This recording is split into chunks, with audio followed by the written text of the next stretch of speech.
الأخبار؟ إزيك؟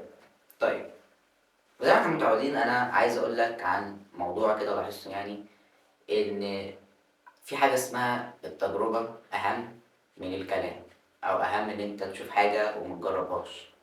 يعني إيه مثلًا؟ يعني أنت مثلًا شُفت واحد بيسوق عجلة، فخلاص يعني هي العجلة بتركب وبتمشي وخلاص، أنت ما جربتش.